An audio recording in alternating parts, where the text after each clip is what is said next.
YouTube channel, Batas with Atty. Claire Castro. Ang pag-uusapan natin ngayon ay yung treatment ni Senator Raffy Tulfo doon sa nagnakaw ng maleta na may laman na 50 million worth ng mga luxury items. So panoorin natin itong video na ito. Radyo si Maricor.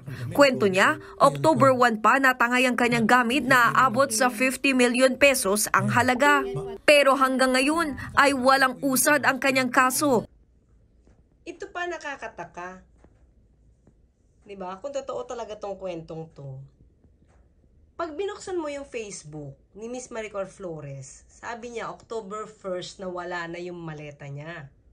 Na may luxury item sa loob na worth 50 million pesos.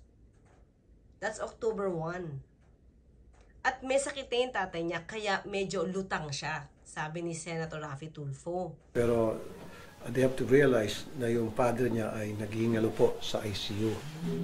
Malala, critical yung kalagayan, wala sa isip.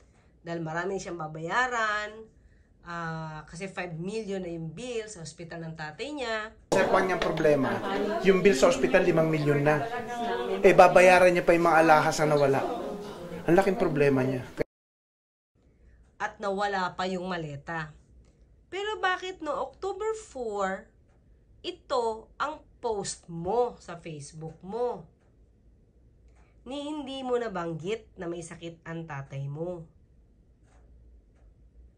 Hindi ka man lang nagpakita ng lungkot na nawalan ka ng maleta na may lamang worth 50 million pesos.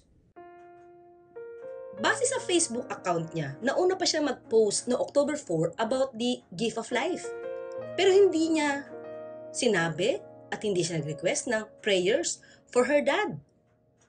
Hindi rin niya nabanggit na nawawalan siya ng maleta na may lamang worth 50 million pesos.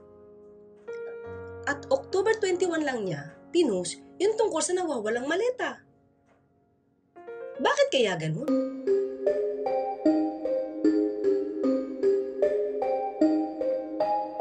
So, because of that also, marami mga nag-message.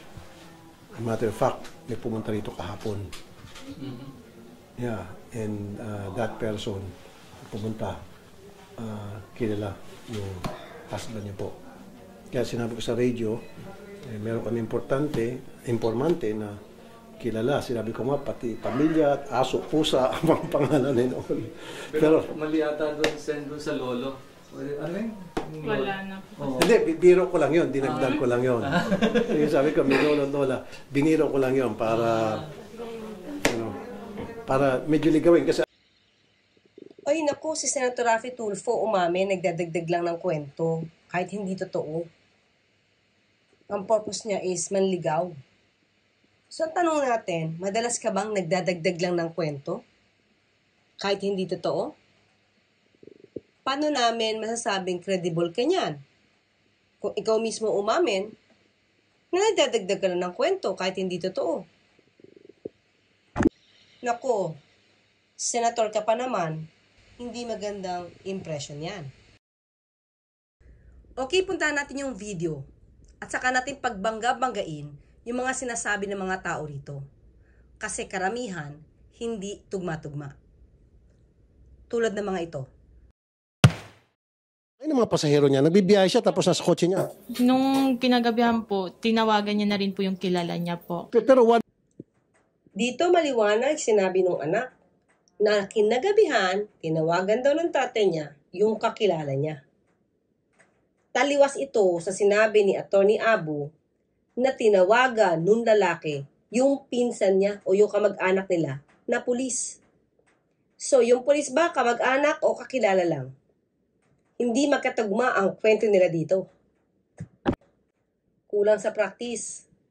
Halatang scripted. Opo. On the same day, the same night, may kinausap siyang pulis na kamag-anak. Okay. Para patulong i-turn over. And then, Halata rito, attorney, hindi na-rehearse yung witness mo. Kasi magkaiba kayo na sinasabi. Sabi niya, kakilala.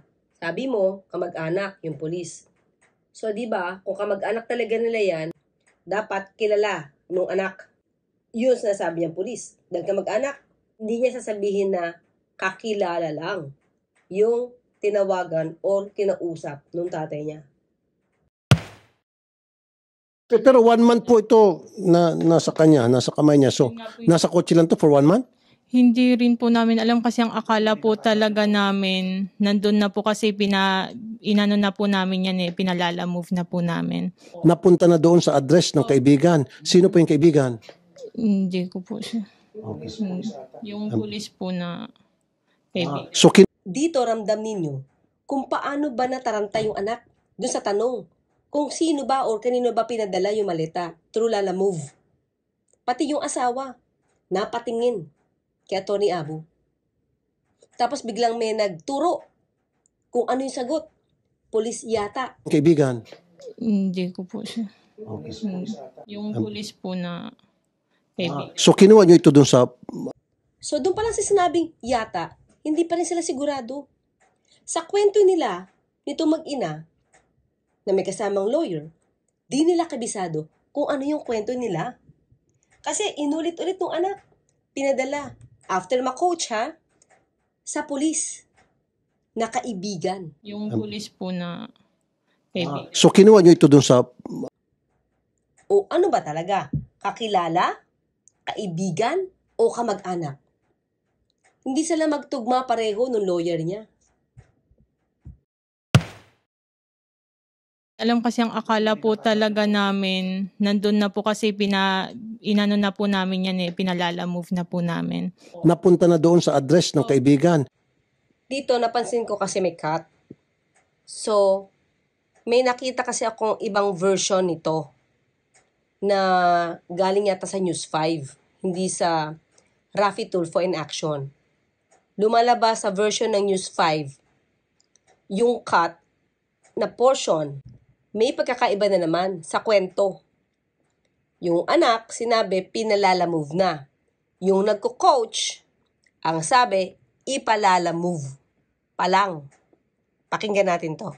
Yung akala po talaga namin, nandun na po kasi inano na po namin yan pinalala-move na po namin.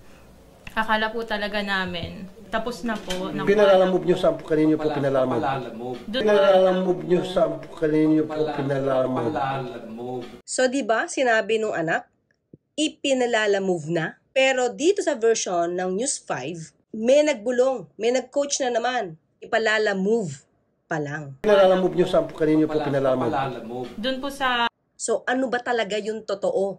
Magkaiba na naman kayo ng version.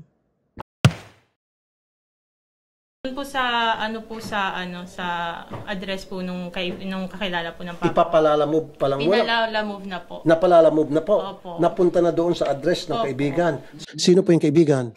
Hindi ko po siya. Yung pulis po na kaibigan. So, Akala ko ba ang sagot mo kanina nung tinanong ka kung kanino mo pinalala-move? Hindi ka kaagad nakasagot? sino po yung kaibigan? Hindi ko po siya. Ang sabi na nag-coach sa'yo, polis yata. Kaya sinabi mo, polis na kaibigan ng tatay mo. Sino po yung kaibigan? Hindi ko po siya. Yung pulis po na kaibigan. Tapos bigla mo kinausap? At bakit hindi pa niya napapadala sa may-ari yung maleta? So, ibig sabihin, kilala mo siya. Kilala mo kung sino yung pinagdalhan mo ng maleta through Lala Move. Pero ba't hindi mo agad masagot kung sino? Pinalalamove nyo sa kanino po pinalalamove? Doon po sa Alam mo, kaya ka kino-coach kanina na sabihin mo na ipalala-move pa lang. Sinabi mo, napalala-move na. Kasi dahil sa sagot mo na napalala-move mo na, inconsistent ka na doon sa tanong sa'yo na hindi mo nasagot. Kanino ba pinalala-move? Tapos, hindi ka makasagot. Tumingin ka pa sa abogado mo. Kaya ang sinabi, sa pulis yata. O, kung ikaw ang nagpalala-move, definitely, kilala mo kung sino yung padadalhan mo. So, di ba, dahil hindi mo kilala yung padadalhan mo, paano mo napalala-move? Dapat isulat mo yung pangalan kung kanino mo ito ipadadala. hindi ka nakinig sa coach. Ang sinabi mo, napalala-move na. So ngayon, tinatanong ka namin, bakit hindi mo nasagot kanina yung tanong ni Senator Raffy Tulfo kung kanino mo napalala-move. Saka dinagdag mo pa na nakausap mo yung taong pinadalahan mo ng maleta through Lalamove. Kinausap ko po siya kung bakit po hindi po na ipapadala pa po sa may-ari. So di ba parang imposibleng hindi mo masagot yung tanong ni Senator Raffy Tulfo kung kanino mo to pinalala-move. Then all of a sudden parang nagkaroon ka ng amnesia. Samantalang sabi, itong pulis na to, kamag-anak nyo. At ang sabi mo, kinausap mo, ikaw ang nagpalala-move. So bakit hindi mo alam kung sino siya? At saka inuutos mo doon sa kaibigan, kamag-anak, kakilala ng tatay mo. Di natin alam kung ano ba talaga ang totoo doon. Paano niya ipapadala doon sa may-ari? Di ba wala ngang pangalan at walang address doon sa maleta? Sa kanya, Kinausap ko po yun ko po. Kinausap ko po siya kung bakit po hindi po na ipapadala pa po sa may-ari. Ang sabi niya po, kailangan po yung papa ko po yung sumama. Kaso ayaw pong sumama ng papa ko po, natatakot po talaga siya. so pumunta po kayo sa isang radio station para doon sana isol. Yung police pumunta sa radio station. Yung police attorney pumunta sa radio station. So ang tanong natin, attorney, tinanong mo ba talaga yung police kung pumunta sa radio station? O kwento lang yan ng mag-ina sa'yo? Nakausap mo ba yung police in the first place para malaman mo kung ano yung kwento naman ng police? Kung totoong may police na kamag-anak? Kung totoong may police na pinagsabihan tungkol dito? At sabi turnover to. Pero alam na nung police ang laman. Wala po, hindi po namin. Hindi pa rin alam. Sir, lahat po kami wala pong alam kung ano. Nalaman na lang po namin nung nakita namin po yung Post. news po. Opo. Ata. Yung nanyo sa TV5, doon yung nakita. Natakot na po kami kasi nung araw po na nakita po namin yung video, tinanong ko po yung police kung ano po yung pwede ko pong gawin or pwede po namin. Kaya nagtagal ng halos 1 buwan na nasa sa inyo yung maleta. Kasi wala pa kayong takot noon, hindi pa siya na-news. So nung na-news, doon kayo natakot. Katulad ng sinabi mo. Kaya kayo, nagkandara pang kumilos kasi nakita na yung mukha ng tatay mo sa news. Ayaw pong sumama ng papa ko po, natatakot po talaga siya. Sa DCR. Binanggit na nung misis kung anong station. Sa aking pagkakadinig, paki-check din po ninyo, lumalabas na parang DCRH, may DZRH, yung aking nadinig. So, ang tanong ko, ang sabi kasi ni attorney, ayaw ibabanggit yung pangalan ng registration kasi request nila. So, kaninong request? Pumunta ka ba doon sa sinasabing radio station at nadinig mo yung manager or sino mang opisyal na nasabing radio station na wag banggitin ang kanilang pangalan, especially hindi sila gumawa ng public service dahil itinaboy yung police? Nabalak sanang magsole ng maleta? So, tanong natin, sino ang nag-request na wag pabanggit yung radio station? Kasi, kung DZRH yan, pinabubulaanan yan. Yang sinabi na yan. So, anong station ang masasabi ninyo na malapit sa DZRH? Diba? DZRJ? Oh. Nung kinausap ko yung isa sa mga mataas dito sa DZRH, wala sa kanilang pumuntang pulis para magsole ng anumang bagay. Especially yung subject dito na maleta. So, DCRJ? Ang DCRJ ba ang tututol na magbigay ng public service? Tumulong para sa bigay ng maletang nakuha ng iba na nais magsole? Bakit ayaw niyong pabanggit yung registration? Is it because wala naman talagang ganong kwento? Pangalawa, wala naman talagang gumuwang pulis na nagsole ng maleta. Wala naman talagang registration na involved. Sana masagot ito kasi lahat ng registration na may DCR, pwedeng pagbintangang ayaw magbigay ng public service. Kung wala naman talagang ganitong nangyari. Kasi, dapat patunayan ni Atty. Abu na totoong pumunta yung police sa registration. Totoo bang may attempt to surrender the luggage? Kasi, ang pinagkukwentuhan niya dito, taong bayan. At may involved na mga registration na nagre-reject at nagre-refuse magbigay ng public service. It's unfair sa lahat ng registration.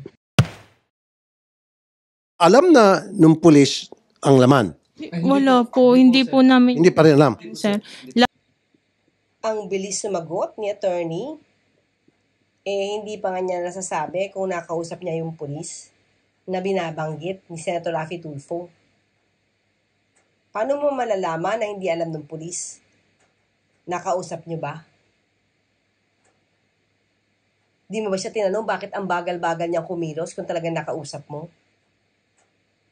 Di mo ba sinabi na maaaring ikapahamak yan nung lalaki nagnakaw ng maleta dahil sa bagal niya na isole yung maleta sa may-ari?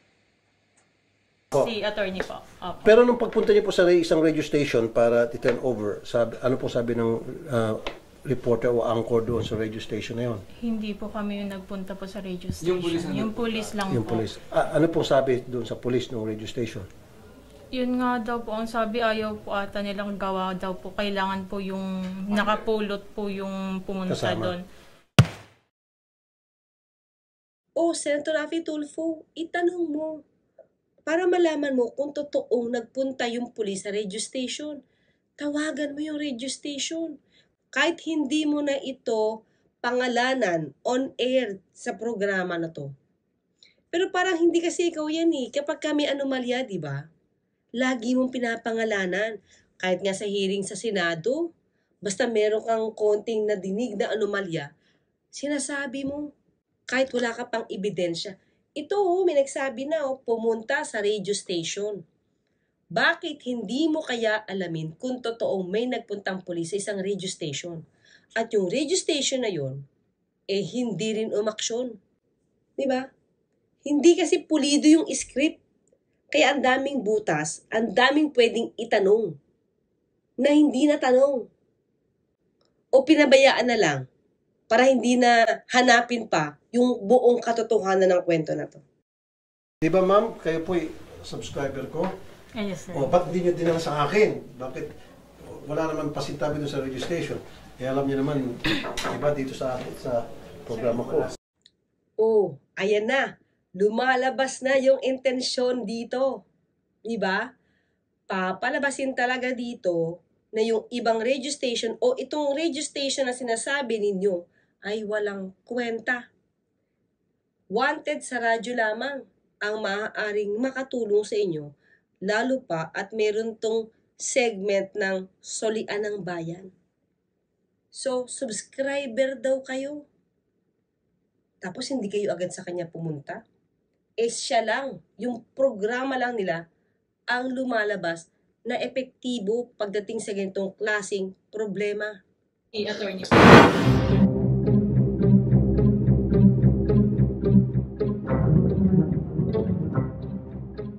Ito na po ang inyong Remoa at si Attorney Abo, yung nag-facilitate na para maisoli ito ngayon. Ayan, pinakilala na ni Senator Raffy Tulfo, si Atty. Abu, na lawyer no mag-ina. Si Atty. Abu, nakakilala ni Odette. Sabi ko, una kagad nung nalaman ko, sabi ko, soli nyo na. And then, yung may number si Odette sa akin, at sabi ko, yung nakumuha ng bag, ay nandito yung misis. Tapos on that same day, nagkausap sila over the phone. si Atty. Abu nakilala ni Odette ng RTIA. Meron siyang telephone number ni Odette, ibig sabihin, mukhang madalas ang kanilang komunikasyon. Gano'n kaya sila ka-close? Abogado nung mag-ina na makakatanggap ng 1 million pesos. 1 million pesos na supposed to be para sa impormante. Pero hindi na ibigay sa totoong impormante na deadma si impormante. Promise is a promise, pero binigay ni Senator Raffy Tulfo dun sa mag-ina. Si impormante na dumulog sa kanila, sinabi yung identity nung taong nagnakaw na maleta na wala na sa eksena. Kasama yung kanyang kliyente, yung si Mrs. nung nakakuha nito, yung taxi driver, and then the daughter. Diba? Hindi pa rin pinakilala ang pangalan nung asawa na nagnakaw ng maleta. General lang yung description. Taxi driver, asawa at anak. Wala talaga siyang balak banggitin yung pangalan nung tumangay ng maleta. Now, would you like to open this, ma'am? In front of everybody? Pero as you can see, wala hong gas-gas. So, meaning, there was no attempt to open it. Sige, okay ma'am, paki-open. Sino yung may code nito? Let's open it.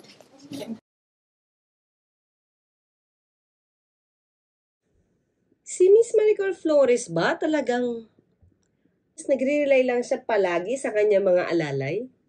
Pati pagbukas nung maleta, parang di niya alam yung passcode. Kailangang iutos niya pa dun sa kanyang alalay. Eh di ba luxury items to? Normally, kapag ganyang kamamahal na bagay, minsan sarili mo lang yung password eh. Di ba? Para sigurado kang walang mawawala. Pero dito, may tagabukas pa talaga siya. Yung alalay parang laging dapat nakabuntot sa kanya, no? Para meron siyang inuutusan palagi. Let's open it. Okay. Ito yung Hermes. Okay. Bigyan siya ng tubig. Okay, so 2 Hermes bag. Okay. Okay. Ito na. Okay. Ito yung pinakamahal. Yellow diamond. Ito po. Ito 12. Ito po, Patek. Diamond studded. Can you Watch. see the other contents? Paki-confirm lang po in front of Atty. Abo and then sa mga nagsulit. Okay, bigyan natin tubig. Okay. Ma'am, baka mahulog yung alahasa. Lagyan mo natin dito. Isa. Yung Patek, ito naman ilagay dito. Grabe yung alahasa, no? Hindi. Okay. Naman ito. Ito po yung mga princess card na link. Ayun. Pinakita natin kami. Ito pa isa pang bag.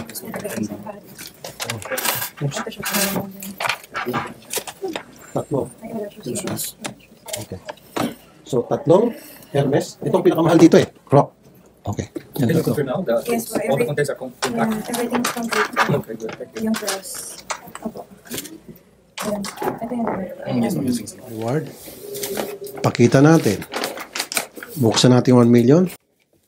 Pansinin niyo yung mukha ni Miss Maricor Flores. Nung nilalabas yung 1 million, pabor dun sa mag-ina nung nagnakaw. Kasi alam niya at alam ni Atty. Villamor, hindi yan yung kasunduan. Ibibigay yan dun sa magtuturo. And at the same time, 500,000 lang yung ready niya sanang ibigay. Kaya lang, pinilit siya ni Senator Raffy Tulfo na 1 million ibigay doon sa makapagtuturo. Pero they have to realize na yung father niya ay naghihingalo po sa ICU. Malala. Kaya nagmamadali. Critical yung kalagayan. Wala sa isip. Ayan sabi mo we have to realize na yung tatay niya ay naghihingalo sa ICU. So, kailangan ba talagang hingan mo pa ng additional 500,000 para sa reward? Sa kanyang problema, yung bill sa ospital 5 milyon na. Babayaran niya pa yung mga alahas na nawala. Ang laking problema niya. Ayan sabi ni Atty. Villamor, yung bill sa ospital, 5 million na. Diba? Tapos, Senator Raffy Tulfo, pinilit mo pa si Miss Flores na magbigay ng reward na 1 million. Yun. Actually, 500 lang sana iniisip niya. Sabi ko, maliit yung 500. Lucky mo, 1 million yung reward. Unang-una, Senator Raffy Tulfo, alam mo na yung tatay niyan, sabi mo nga, ay nasa ICU. So, kailangan nila ng malaking halagang pera. Bakit kailangan mong pilitin na 1 million ang ibigay doon sa magiging informant o asset ninyo na magtuturo doon sa tumangay ng maleta? Napilitan kasi siya magbigay. Parang pambayad ransom doon sa nawalang maleta. Diba? Kung nagsuggest ka man ng additional 500,000, baka sana nakaya mo na yun. Diba? Pero para pilitin yung nawalan, magbigay ng additional 500,000, samantalang yung tatay niya kailangan ng pera para doon sa sitwasyon sa ospital, hindi ba mas mabigat yun? Nawalan na, tapos magbibigay pa siya ng 1 million, tapos bandang huli, ang bibigay niya pala, yung kamag-anak pa nung nagnakaw ng kanyang maleta. So ngayon nakilala niya yung taong, o yung pamilya ng taong nagnakaw sa kanya. 1 million ibibigay, parang hindi siya masaya, oh. Tingnan mo mukha niya. Pagbasta natin si Atty. Freddy Villamor, na bidang-bida noon sa umpisa pa lang ng makasaysayang drama na ito. Nasayang lahat kasi. At naging walang kwenta ang efforts at conditions na inilahad niya para ma-solve ang kasong ito. Iyan ay yung inihirit niyang kondisyon na hanggang maaresto. At hanggang masampahan naman ng kaso ang hirit ng ating bida. Natama naman, sana, para sa ikalulutas ng kaso. I feel for him, kay Atty. Villamor, na wala na siyang nasabi noon kung bakit ganito ang kinalabasan ng ending ng issue na ito. Para siyang biglang natalo sa kaso ng kliyente niyang si Miss Maricor Flores nang biglang sumulpot sa eksena si Atty. Abu, representing the man who took the million worth of luggage. Natalo na, talagang pinagbayad pa agad ng 1 milyon in cold cash, on the spot, in a dramatic fashion. Inilatag sa ibabaw ng mesa in front of the camera, seen by the whole world. As promised daw. Promise is a promise. And proudly saying, unfortunately, paano naman yung original promise? Make it 1 million. 1 million pesos kung sino man sa manonood ngayon makakapanood nito na makapagtuturo kung sino yung lalaking yon at masampahan na ng kaso. And then meron siyang 1 million. Very clear. Akong testigo. Testigo yung mga netizen natin na nanonood ngayon, nakikinig. Okay, 1 million. Hanggang arrest, sir, ha? Hanggang arrest. Hanggang arrest. Siyempre. Humihirit si attorney. Hindi naman mahuli. May flash yung mukha and then mahuli. Okay. Hanggang sa maaresto. Paano na yung informant mo na unang nagbigay ng information? Nakausap pa nila Atty. Villamor at ni Miss Maricor nung pumunta sa studio. Di ba yan ang unang mong kwento? Napapunta na sila Atty. Villamor at Miss Maricor to meet the informant. Kulang na lang magsampa ng kaso. Lahat naman ng qualifications, lahat ng conditions, mukhang nagawa ng informant mo. Pero bakit naiwan sa ere yung informant? Unfortunately, paano naman yung original promise? O yung kondisyon? Sa una. So, ang promise o kondisyon, yung una noon na ginawa ni Senator Raffy Tulfo, ay subject to change without prior notice pala. Dahil nakasulat lamang ba ito sa tubig at hindi nakataga sa bato? Sabi nga nila, nagbulahan lamang pala kayo sa harap ng mga pobre nating kababayan. It's Senator Raffy Tulfo's call. Siya ang masusunod sa lahat dahil content niya ang Raffy Tulfo in action. He can do whatever spin he wants, kahit napapaligiran na siya ng iba't ibang klaseng abogado. Raffy Tulfo's brand of justice prevails. Pasensya naman, ma'am. Pinagantay ko kayo. Ha? Ito pa, kaya tuloy sinasabing may script dito Ang tagal nagsimula, no? Ang tagal magkwento ni Senator Raffy Tulfo.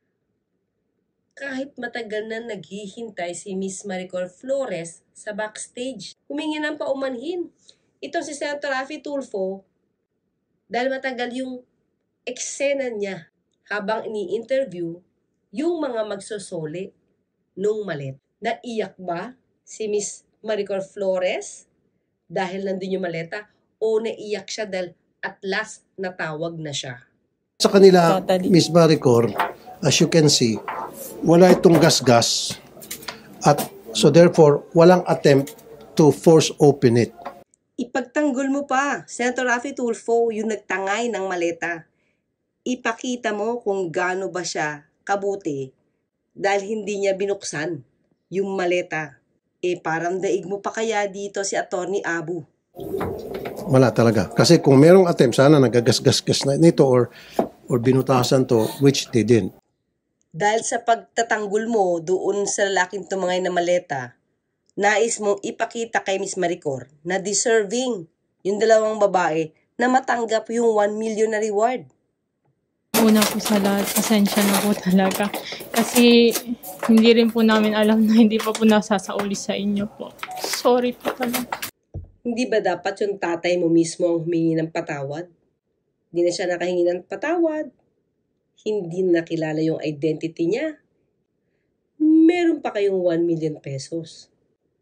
Parang hindi niya pagsisisihan yung ginawa niya dahil nagka-reward pa siya. So, Mrs., ano masasabi mo? Meron kayong 1 million cash reward. Ulitin natin ha, meron na silang mga asset. Meron ng isang informant na nagbigay ng positibo na identification. Very, very positive. Sabi niya, sa isang programa niya, positive na na-identify na yung tao. So, magpa-file na lang sila ng kaso. So, anong nangyari? Sino ba ang pinaburan? Especially, mas nauna yung informant kesa sa pagpunta nitong mag-ina sa studio. So, lumalabas, sino ang pinaburan ni Senator Raffy Tulfo? Una ba, yung mag-ina dahil yung asawa nung nagtangay na maleta ay subscriber niya? Pangalawa, pinaboran ba sila dahil kakilala ni Attorney Abu si Odette? Pero nung umere, yung wanted sa radyo, di pa nila binanggit ito. Yung tungkol sa mag-ina. Si Odette na-contact yung mag-ina na magsusole ng maleta. Ang nabanggit dun ay yung asset ng wanted sa radyo na nagbigay na ng positive, positibong identification ng nagkuha or kumuha ng maleta. Ma'am, ako po talaga yung nahingi ng pasensya, ma'am, sa inyo. Pero hindi po namin intention talaga na isasoli po namin talaga yan. On behalf, yes, Sen, if I may, in behalf of my client, the husband of the wife here. Teka lang, attorney. Yung kliyente mo ba talaga humihingi ng patawad? Apology accepted? Hindi nga natin nadinig na nagsisi yung kliyente mong lalaki. We apologize for what he did. He was attacked by his conscience the night after taking your bag. For that, we apologize for his accusation. Apology accepted. So, kliyente ni Attorney Abu, yung nakatanggap ng 1 million pesos. Yung lalaki na tumangay ng maleta at yung mag-ina daw nung tumangay ng maleta.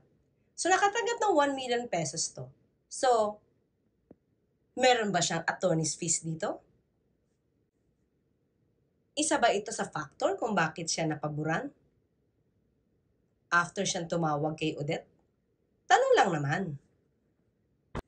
Sa Madiwas Act here, kailangan ipatawag ito ni Senator Tulfo sa Senado para lumitaw ang katotohanan.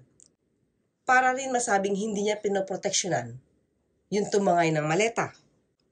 Kapag hindi ito naimbestigahan mabuti, our airports would be in danger. Baka may mga kasabot pa yung iba sa airport. Ilang beses na ba niyang ginawa ito? This is a warning to authorities sa ibang bansa. Actually, sa ibang bansa, kapag nakakaiwan ng bagahe, hindi yan dinadampot. Kinukordonan yan ng mga otoridad. Kasi ito yung maletang unattended. para sa security purposes. Dito, ang maletang naiwan, dinadampot. Diba? Hindi And kasi then, pulido yung script. bibigyan pa ng reward. Kaya ang daming butas, ang Kapag daming sinuli, pwedeng itanong. Na hindi kakaiba na talaga. Sa sitwasyon ng kwento na saksihan natin, ang problema ay maaaring nasolusyonan insofar as Ms. Maricar Flores and the maleta are concerned. But the crime was not completely solved. Ang krimen na nagawa dito ay hindi pa nariresolba at hindi pa natatapos o hindi pa man lang nakaka-first base ng investigasyon sa taong gumawa ng krimen. Therefore, sa mga otoridad, ang kasong ito ay hindi pa totally case closed. Maaari pa nila itong pabuksan para masagot ang marami pang mga katanungan, lalo na sa seguridad ng ating mga pasahero, mga turistang biyahero, at ng ating mga paliparan or airports sa buong bansa. Dahil maaaring mangyari o nangyayari na ito sa mga ibang airports natin na walang kaalam-alam ang mga airport securities natin. Kailangan mabuksan ang kasong ito at masagot ang marami pang mga katanungan. Sa halip na sundin ang prinsipyong inilahad ni Senator Raffy Tulfo na no questions asked. Otherwise, ang buong palabas na ito ay sadyang palabas lamang na walang kapupulutang aral. The whole show was a cheap drama considered to have a bad script, worse decision, and worse consequences in the futures to come. Kung hindi tayo matututo dito, hindi malayong magkaroon pa ulit tayo ng kaparehong insidente o hindi natin alam. Baka maaaring mas malala pang insidenteng katulad nito sa hinaharap o sa mga darating na panahon.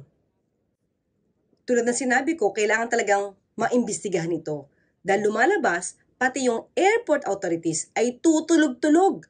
Ang tagal nang naiwan yung maleta. May CCTV pa. Pero bakit hindi agad inaksyonan? Kung paano kung bomba yun? Paano kung makakadisgrasya yung laman ng maleta na yun? Di ba ang dami na naging bombing sa airport? Magsilbing aral ito dapat. Kaya dapat ito hindi lang basta natatapos sa pagbibigay ng reward dahil hindi pa tapos ang issue rito. Nagkaroon na ng nakawan? Naiwan yung bagahe? Hindi nabigyan ng solusyon. Nagkaroon na matinding proteksyonan pa. Hindi ba tulad doon nangyari doon sa cyclist na kahit ayaw niya na magdemanda, pinilit pa rin ipatawag sa Senado for a hearing? Ito kaya, kahit hindi nagdemanda, yung sinasabing kinuhana ng maleta, kitang-kita ang krimen na ginawa. Hindi ba ito paiimbestigahan? Baka yung mga nagpo-proteksyon at ayaw ipalabas kung sino yung gumawa ng krimen, yung identity nito. Baka kayo maituring na accessory to the crime dahil meron kayong kinukonceal, meron kayong itinatago para ma-discover ang totoo. Swerte na lang kasi walang balak magdemanda. Otherwise, yung pag-protection nyo, 1 kilos yan ng isang accessory to the crime. 8, 9, 10. And Ma'am, Mrs. 2, 4, 6, 8, 10. That's the 1 million cash reward na prinamis namin on air kung sino man makapagsoli nito. Okay? Balik na rito. And we'll give it to the Mrs. Sinuhin mo na. Attorney, kayo mag-pasok. Paano ito aayusin? Paano ito susolusyonan ng airport authorities, ng gobyerno? Iyon ang numero 1 issue rito. Isa pa pala, pwedeng gumawa ng batas dito si Senator Raffy Tulfo patungkol sa protection ng mga informant para hindi na iiwan sa ere kapag nakapagbigay na ng information. Sang-ayon ba kayo sa Raffy Tulfo brand of justice na ito? Huwag naman. Hanggang sa muli, magkita't magkarinigan tayo. Ako po si Atty. Claire Castro, nagpapaalalang, huwag tulugan ang inyong karapatan.